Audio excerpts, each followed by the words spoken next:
When I was young, I didn't really know what I was going to do when I got older. People kept asking me, but then eventually I thought that the idea of inventing things would be really cool. And the reason I thought that was because I read a quote from Arthur C. Clarke, which said that a sufficiently advanced technology is indistinguishable from magic, and that's really true. If you go back, say 300 years, the things that we take for granted today would be you'd be burned at the stake for. Being able to fly, being able to see over long distances, being able to communicate, and having access to all the world's information instantly from almost anywhere on the earth. This is stuff that really would be magic, or would be considered magic in times past. In fact, I think it actually goes beyond that, because there are many things that we take for granted today that weren't even imagined in times past. They weren't even in the realm of magic. So it actually goes beyond that. So I thought, well, if I can do some of those things, basically if I can advance technology, then that's like magic, and that would be really cool. And I also had sort of a slight existential crisis, because I was trying to figure out what does it all mean? Like, what's the purpose of things? And I came to the conclusion that if we can advance the knowledge of the world, if we can do things that expand the scope and scale of consciousness, then we're better able to ask the right questions and become more enlightened, and that's really the only way forward. I think about what technology solution is necessary in order to achieve the particular goal, and then try to make as much progress in that direction as possible. I think being a multi-planet species and being out there among the stars is important for the long-term survival of humanity.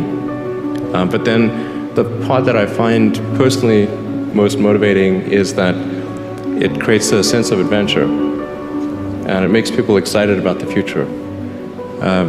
If you consider two futures, one where we are forever confined to Earth until eventually something terrible happens, or another future where we are out there on many planets, maybe even going beyond the solar system.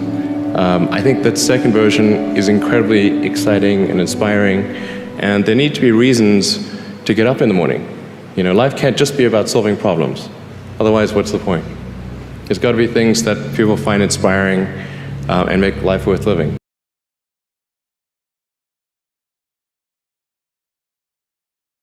When my brother and I were starting our first company, instead of getting an apartment, we just rented a small office, and we slept on the couch.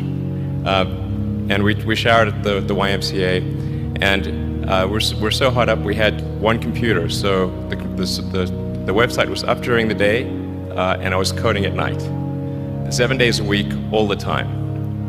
And I sort of briefly had a girlfriend in that period, and in order to be with me, she had to sleep in the office. So work hard, like every waking hour. That's the thing I would say particularly if you're starting a company. A natural human tendency is wishful thinking. So a challenge for entrepreneurs is to say, well, what's the difference between really believing in your ideals and sticking to them versus pursuing some unrealistic dream that doesn't actually have merit? And that is a really difficult thing to tell. Can you tell the difference between those two things? Right. So you need to be sort of very rigorous in your self-analysis.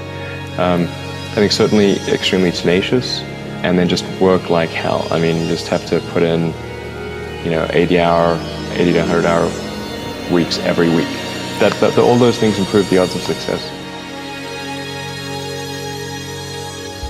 Or how do you think about making a decision when everyone tells you this is a crazy idea? Or where do you get the internal strength to do that? Well, first of all, I'd say I actually think I feel fear quite strongly. So it's not as though I just have the absence of fear. I feel it quite strongly.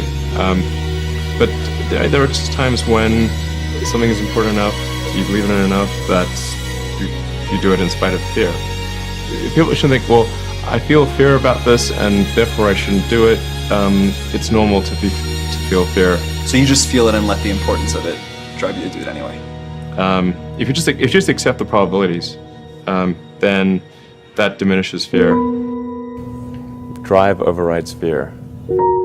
It's about believing in the future and thinking that the future will be better than the past. And I can't think of anything more exciting than going out there and being among the stars.